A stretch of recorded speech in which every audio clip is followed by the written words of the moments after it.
Good afternoon, everybody. My name is Nick Matar. I'm the Director of Marketing at the Graduate School here at Wayne State. And welcome to the Professional Development Series event on building a strong credit history. And we're excited to welcome back Julie Hollinshead from the Mike Ilitch School of Business. She has given a couple of talks with us in the past on financial literacy. We've had some really good and insightful discussions, both from being led by Julie and also great interactions with the attendees. So Julie's back with us today to talk about how to really build a strong credit history for yourself. You know, a lot of people that are here today, perhaps you are an international student, perhaps you are an undergrad or even a graduate student where you don't have a lot of time in your life to really build a strong credit history. I know myself, I am in my 30s, and the number one mark against me, according to these bureaus, is that I don't have enough credit history in my lifetime, which I think is crazy. But that's what Julie is here for. She's going to talk about all of this. As you have questions, please feel free to put them into the chat. We'll be monitoring that as we go along. And without further ado, I'd like to welcome Julie to the stage. Well, Nick, thank you so much for the warm welcome. And I'm thrilled to be back talking about a topic that I care so much and that really impacts all of our lives every day through our lives. I'm Julie Hollinshead. As Nick said, I teach at the Ilitch School of Business. I also have my own financial consulting business, Hollinshead Advisory Services. I have spent all of my career in financial services, primarily in the investment area, where I have managed money for private individuals, large corporations, and large foundations. But I really love and am passionate about helping everybody understand the critical elements of how personal finance can really improve your quality of life. When you rent an apartment or buy a car or get a credit card or make almost any other financial decision, your credit score will be a factor in your getting approved for that specific financial transaction. And your credit score is based on your credit history. And it turns out that building a strong credit history is one of the best things you can do for your financial well-being. Why do I say that? Well, having a strong credit history improves your options and saves you money. I saw some research done recently by a Boston-based nonprofit that showed that having a strong credit history can save you as much as $200,000 over the course of your lifetime.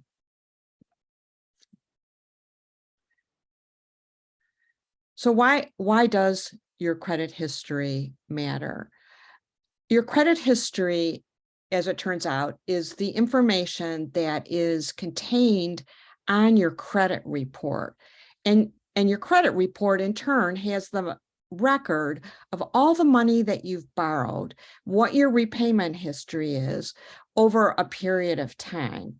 And so your credit history is going to affect so many aspects of your financial life. Lenders use your credit history along with your credit score and some other information to decide whether or not you're a good candidate for a loan and with what terms.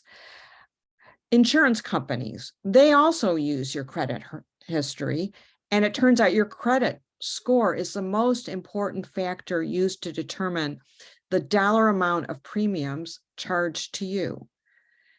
Others look at your credit history too. For instance, it's not just if you're renting an apartment. Potential employers are going to look at your credit report and your credit history because they want to make sure that if they give you a job, you're going to be responsible. So what exactly is a credit score? does anybody know what a credit score is? Has anybody looked at their credit score? Maybe just if we could have some responses in the chat.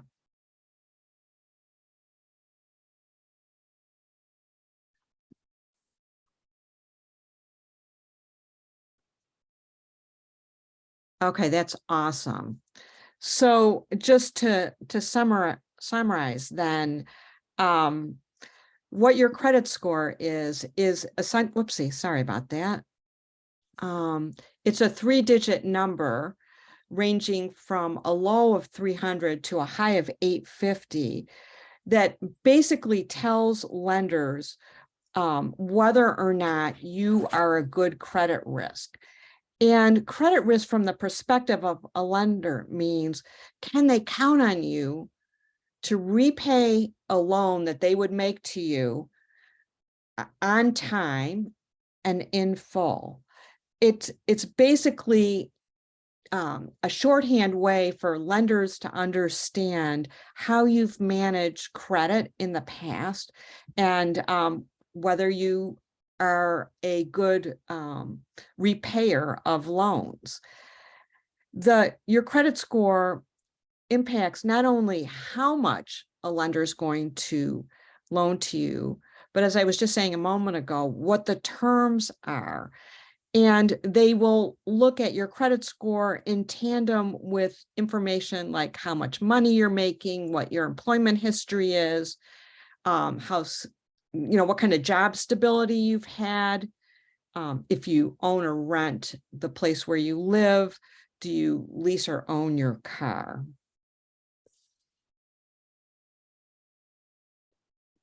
So the two most important factors used to develop your credit score are your credit, is your payment history, and how much money you owe.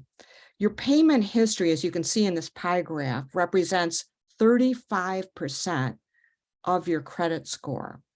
And what your payment history shows is how well you've done at making your debt payments on time. And this would include debt payments for like any credit card payments you have, your mortgage loans, if you have a car loan, if you have borrowed money, let's say to buy a couch or a washing machine through a retailer like Home Depot, how you're doing it, repaying those loans. And a key thing is how long your track record is at making payments on time, because the longer your record is in this regard, the more positive this big weight of your credit score will be. Now, one thing to be aware of is that if, life happens, and if you are late in making a payment, that is going to take a fair amount of points off your credit score. And honestly, it's hard to regain those points back.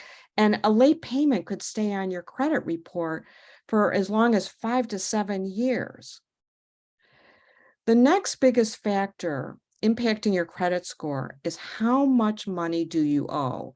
That is 30% of your total credit score. And this part of this credit score looks at what's called your credit utilization ratio.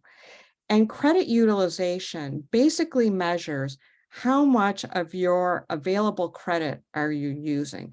So for example, let's say you have a credit card which allows you to borrow up to $1,000. And right now you've purchased $500 worth of stuff using that card. So the way the credit bureaus would look at this is your credit utilization is 50%, $500 divided by that $1,000. Here's a key thing to remember. Lenders prefer that your credit utilization ratio is 30% or lower. Why? Because it shows the lenders that you're able to meet your day-to-day living expenses without being overextended on credit. And therefore, you're not at a high risk of defaulting on a loan that they make to you. And for your credit score, the credit utilization ratio, the way the math works is that it adds up all of the amounts that you have outstanding on all of your credit cards, lines of credit, et cetera. And then it divides that total by the total amount of credit approved for you on your credit cards. Now, the other things that are going to impact your credit score are the length of your credit history, the types of loans that you are using, like do you have a car loan, a mortgage loan, in addition to a credit card, and the number of new credit accounts that you've opened in the last 12 months. Generally, the longer your credit history, the more positive it will be for your credit score, because it's giving lenders data that shows how over time you've managed your credit.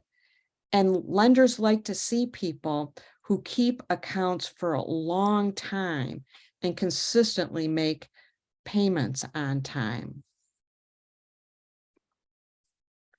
So there are different types of credit scores. There's Vantage, which is like if you have the Credit Karma app, that's what you'll see on that app. Most lenders, though, use what's called a FICO credit score. So that's what you see here. And this table shows you how lenders interpret credit scores that fall within these specific brackets. A credit score below 580, for instance, is considered a poor credit score. It is telling a potential creditor that probably this person has a lot of debt relative to their income and may have had some late payments. Conversely, a credit score of 670 or higher is really good. And creditors view potential borrowers who have a credit score of 670 or higher as good credit risk, that they can depend on those people to make payments and make payments on time.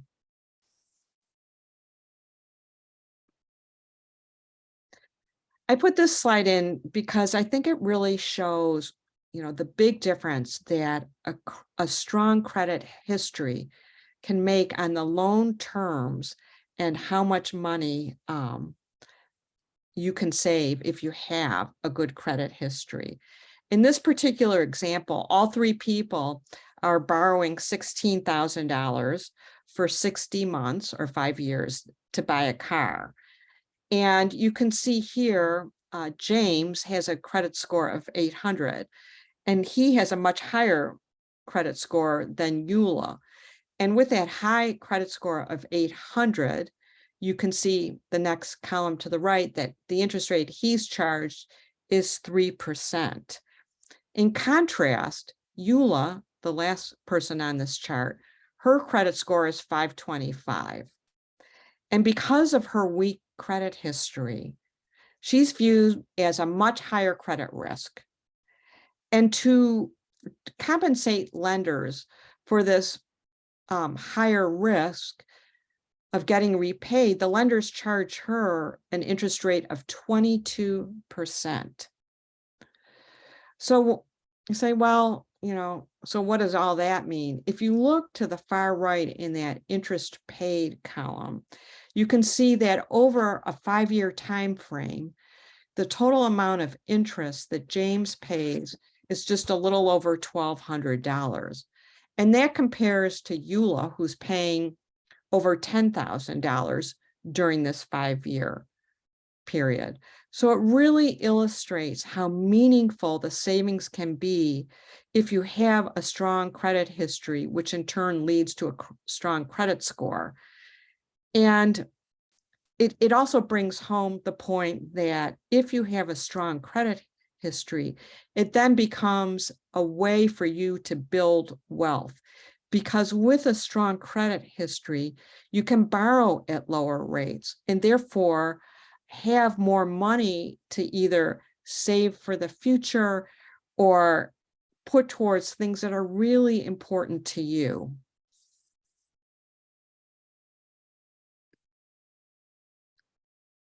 So we all want to be savvy on what's impacting our credit. As we've been saying, your credit history is the backbone of your credit report. And the credit history in your credit report will have all different types of and dollar amounts of credit that you've used over time, how long those credit accounts have been open, and what your repayment history is. And this credit history is going to be on what your based on what your credit card company and other credits have actually reported to the 3 credit bureaus, Equifax, TransUnion, and Experian. And then your credit report is used by those 3 credit bureaus to develop your credit score. And then it's the lenders that actually use your credit score if they want to do business for you. So for instance, probably many of you have received pre-approved credit card offers. And the financial institution that sent you that email or physical piece of mail saying, hey, you've been pre-approved for this credit card, they actually pulled your credit history and your credit score to pre-qualify you.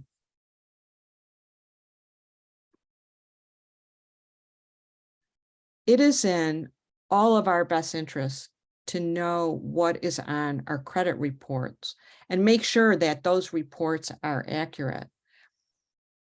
The reports, the credit reports, are maintained by Equifax, Experian, and TransUnion.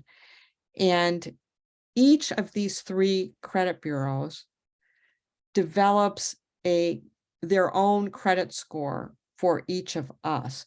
And I know I've pulled my credit report and I found an error on mine. They had me early in my career working at Mongolian Barbecue in Royal Oak. And I mean, I heard of the restaurant, but I never worked there. So I actually contacted, it was on my Equifax report, I actually contacted Equifax and had them remove that from my report.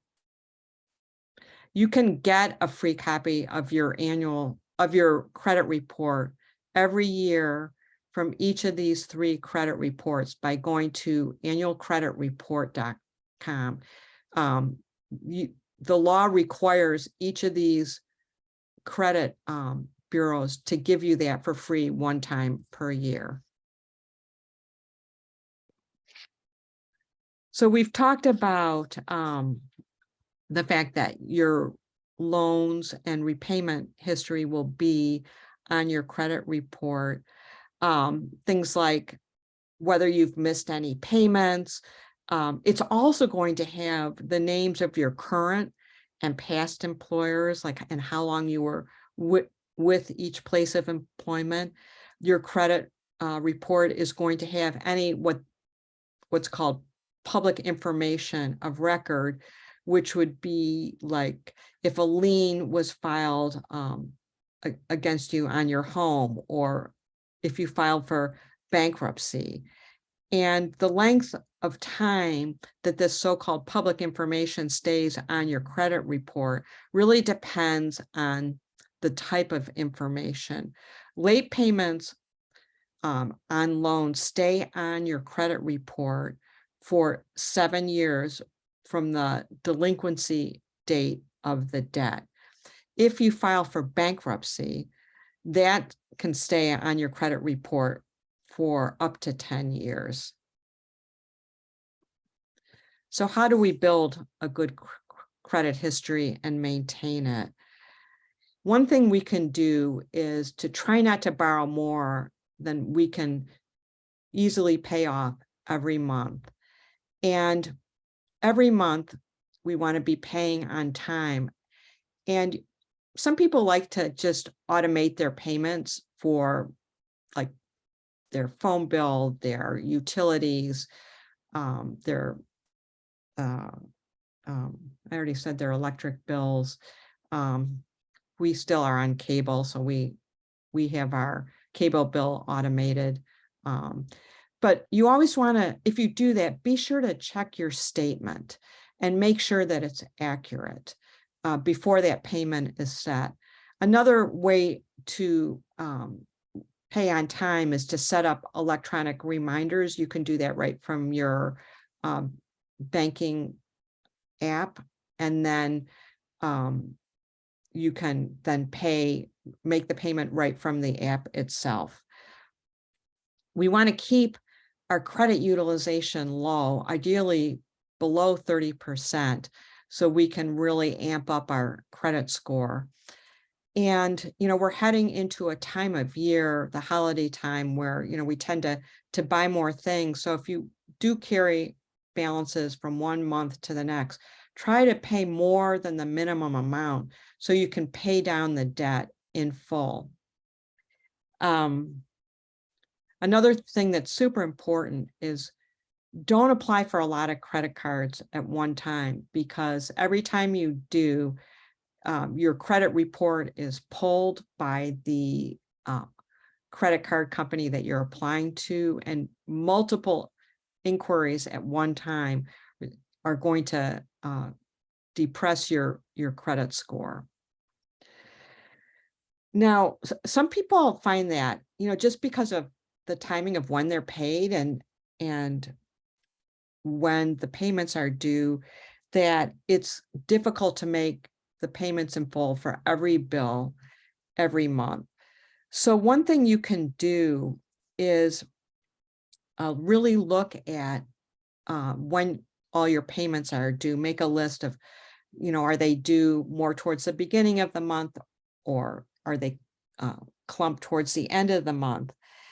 And look at that timing versus when you get paid.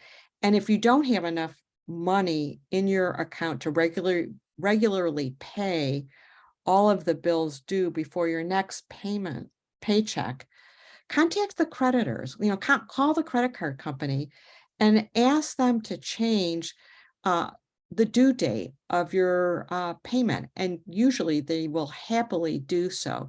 And just little things like that to help you better manage the timing of when you receive the cash from your paycheck versus when you have to make a payment can really help you manage your debts better, and can help you get on a cycle of paying your bills on time and boosting your credit score.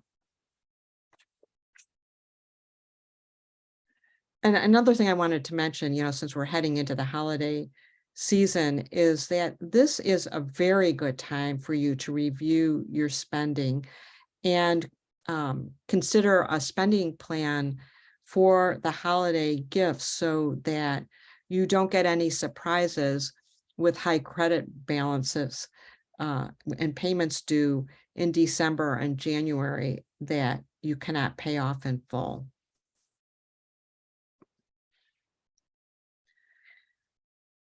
So sometimes, we just miss a payment, or because of life circumstances, we end up having a very high credit utilization ratio on our credit cards.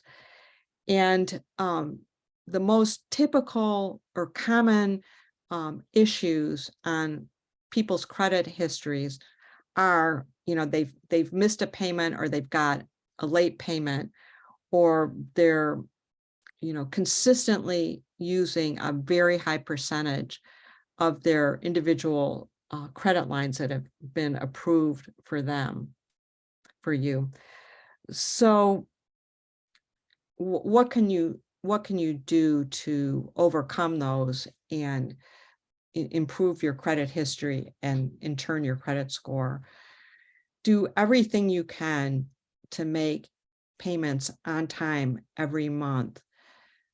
And personally, I would recommend paying down the credit cards that have the highest credit utilization, with the long-term goal of paying off those cards completely, so that you can get to the point where your credit utilization ratio is low and consistently low over time.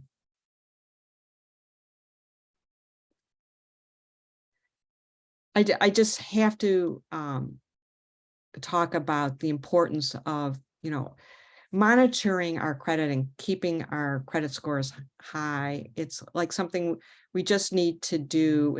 It's like having an annual physical exam. We just need to do it every year because we just want to catch those things that could potentially hurt the hard work that we've put in to build and maintain a good credit history and a good credit score. And there is, unfortunately, a tremendous amount of hacking and fraud going on right now, every day. I know myself, a couple weeks ago, one of my accounts got hacked. So be very vigilant with your accounts and limit access to who has your credit card information. If you happen to notice, I set up alerts so that every time something is charged on my credit card, I get a notification. And that's how I found out that my card was hacked. And what you can do with the app on your phone is just turn off your credit card right away and then call the credit card company and notify them. And if you have expired cards, cut them up. Don't just like throw them in the trash.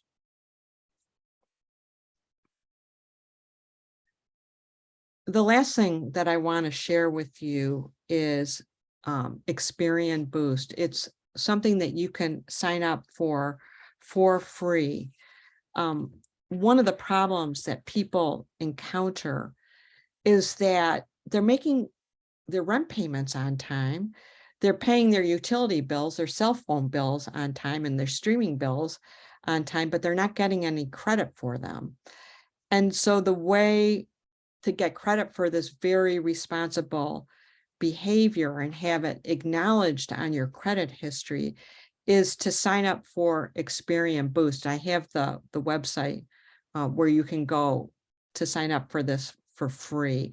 And basically what you do is you sign up for a membership for free.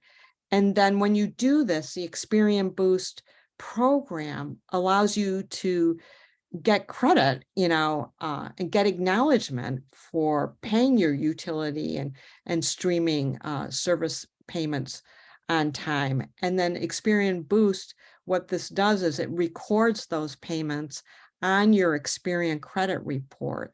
And according to what I've been told, you will see almost an immediate boost in your credit score for these on-time payments. And the other benefits of Experian Boost are that you get your credit report for free from Experian. They give you your FICO score for free, and you get free credit monitoring. So it's a huge value that you get just for signing up for this membership for free, and it really helps you stay on top of, your progress towards sustaining a strong credit history. If you want, you can open up a paid account on Experian Boost to get access to your TransUnion and Equifax reports and their credit scores. But personally, I would go with the free credit reports that you could get from annualfreecreditreport.com. So I would just close with that the bottom line to all of this is that all of us can take concrete actions to build and maintain a very strong credit history. And building the strong credit history and using credit responsibly will have so many benefits to you. It will open up so many options. You have the potential to save hundreds of thousands of dollars over your lifetime. And coupled with a discipline about saving and investing for the future, these tools can help you accumulate so much financial wealth for your future. And I'd be happy to answer any questions at this point. And thank you so much for coming today. I just love talking with you about all of this and hope this has been helpful. Yeah, thank you so much, Julie. This has been really informative, and I know I have one question to start with, and that is kind of related to the Experian boost that you mentioned. A lot of credit card companies will offer some sort of credit monitoring to go along with whatever their card is, and it kind of seems like kitschy marketing at the time. Can those be trusted the same as Experian? I mean, they look legitimate. They look, they appear to be, real. Just wanted to get your thoughts on these credit monitoring services that are offered by the major credit card companies and then backed by one of these or multiple of these major credit agencies. So I am just familiar with Experian and Discover. I believe that they also offer free credit scores and monitoring services. I also have my credit history and score monitored through my bank. And through my bank, I am getting a FICO credit score. The thing that you want to watch out for is whether you're getting a FICO score or a Vantage score, because your scores could be 50, maybe 100 points different on a FICO versus a Vantage score. And the FICO score tends to be has the more stringent criteria. So your score might be on Vantage might be 50 or 100 points higher. So you want to know what the score is that they're giving you, so you can use the information appropriately. Interesting. Question in the chat from Kiara. How would one go about determining which types of credit card lines to open for themselves? That is an excellent question. So you want to, in my opinion, get a credit card that will give you a credit line with no fees. The only way you want to pay an annual fee is if the benefits that you get, like the rewards offered with the card, are going to amount to more than what the annual fee costs. Does that answer your question? Hopefully it does. Kiara, if you have a follow-up question, please feel free to put it in the chat. Another question we have in the chat, she said yes. What advice would you give to those who were raised in an environment that didn't teach credit utilization or wellness? Are there any trusted resources that can give advice based on relevant socioeconomic status? That is an excellent question. There are a number of very good resources. You can go to a website that I've gone to, myficoscore.com. You can also go to the Consumer Financial Protection Board website, cfpb.gov.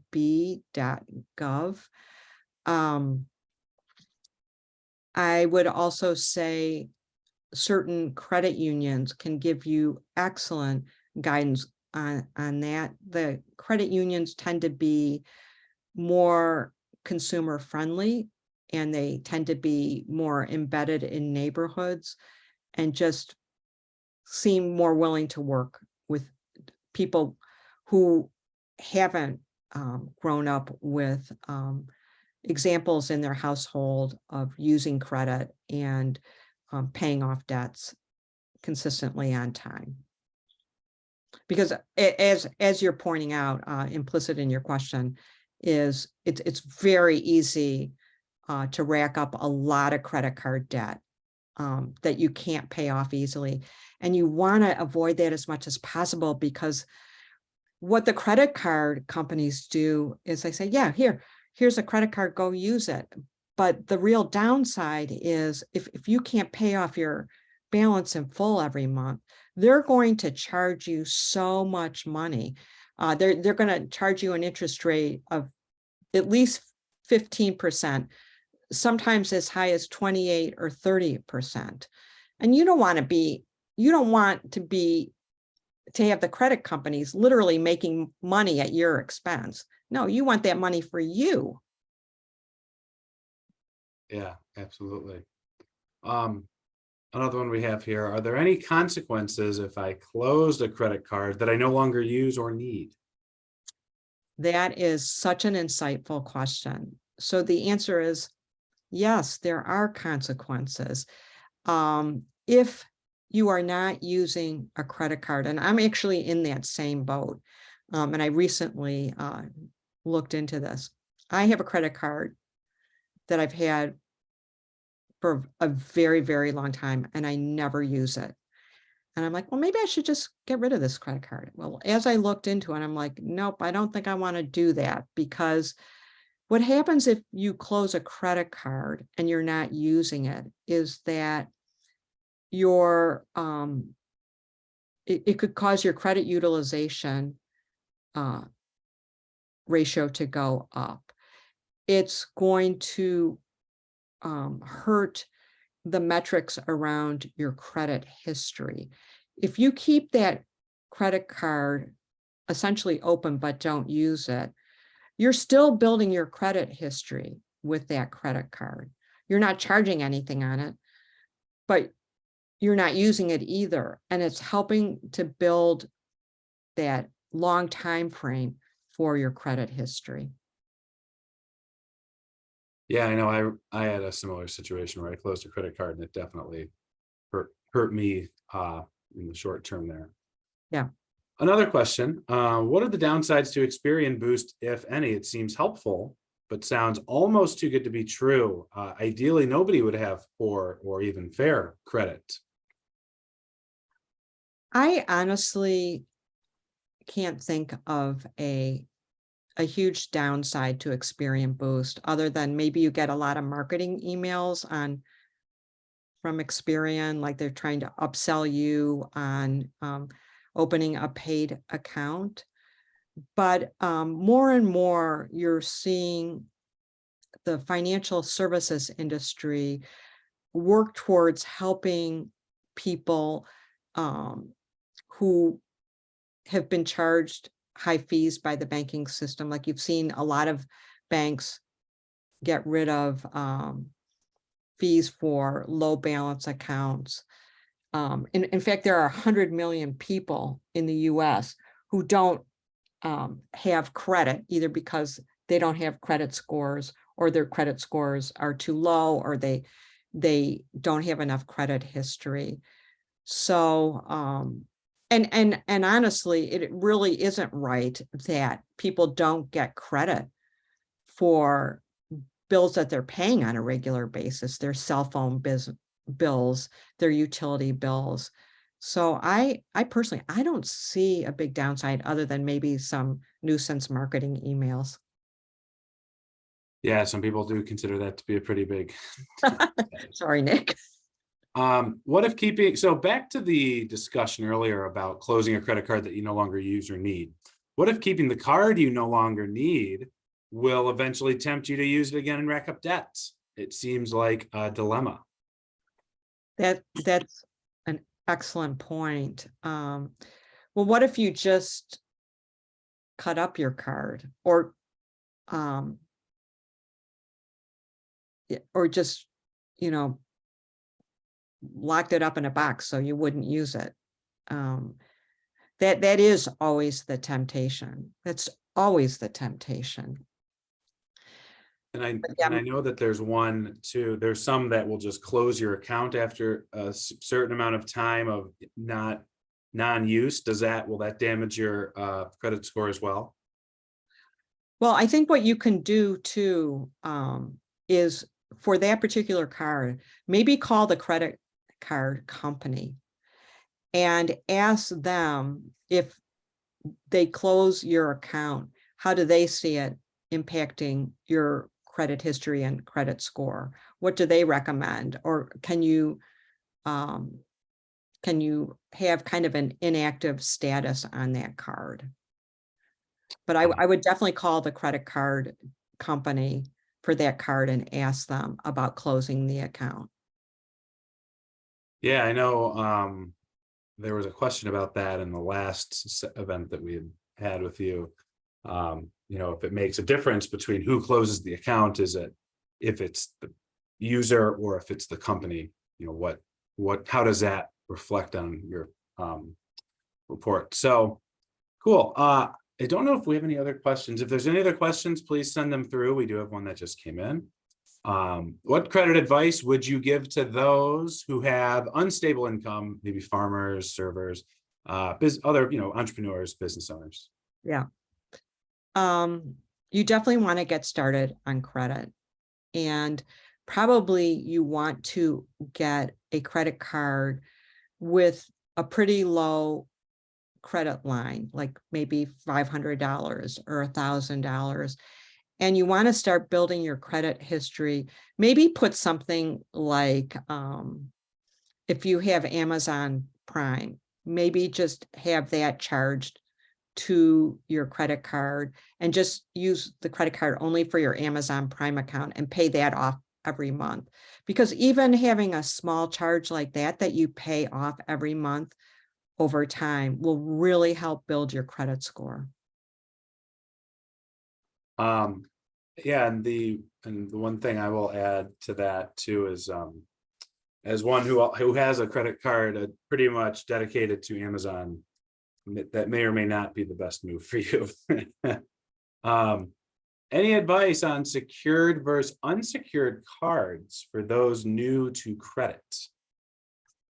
I think secured cards are a great way to go if you're trying to build your credit.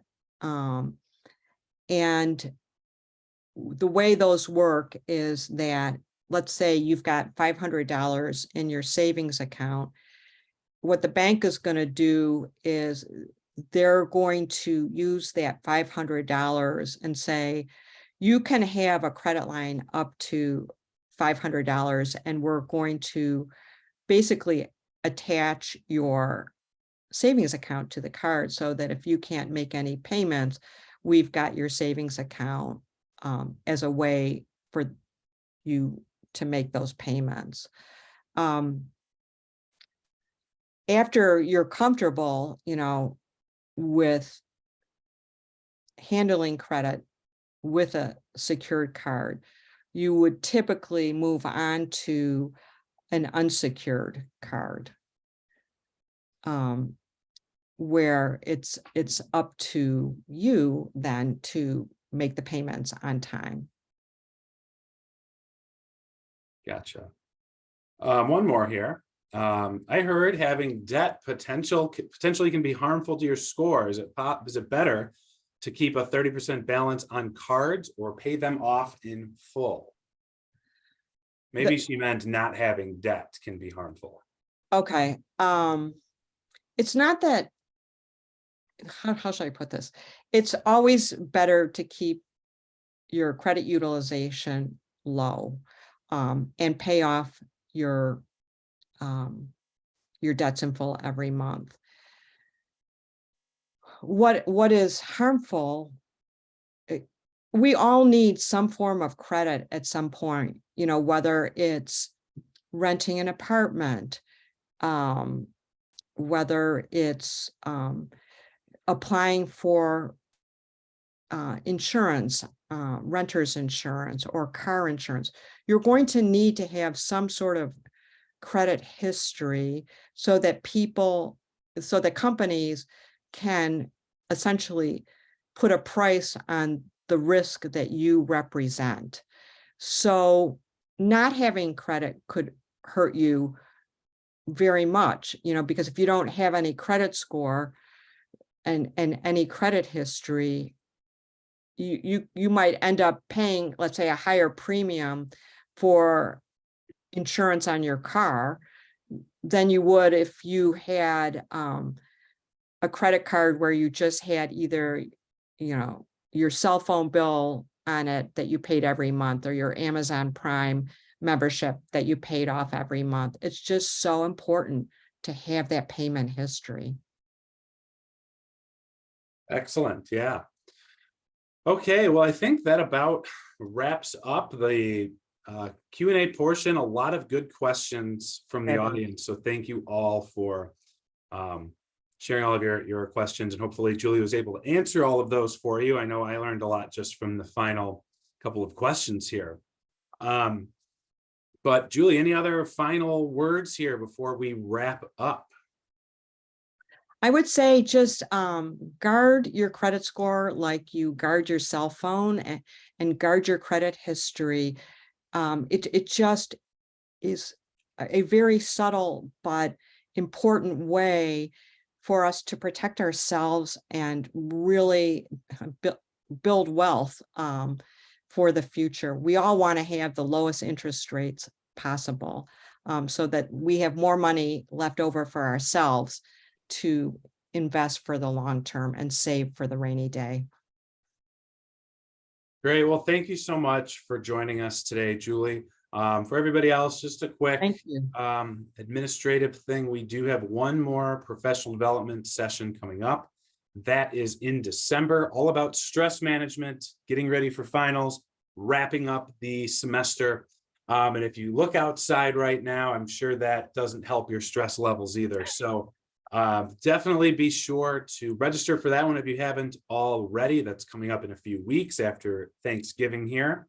So thank you, everybody, for joining us today. Thank you, Julie, for another incredible presentation here on financial literacy. And we will all see you later. We'll send a wrap-up email with the video in the next couple of days. And we will see you at the next professional development event.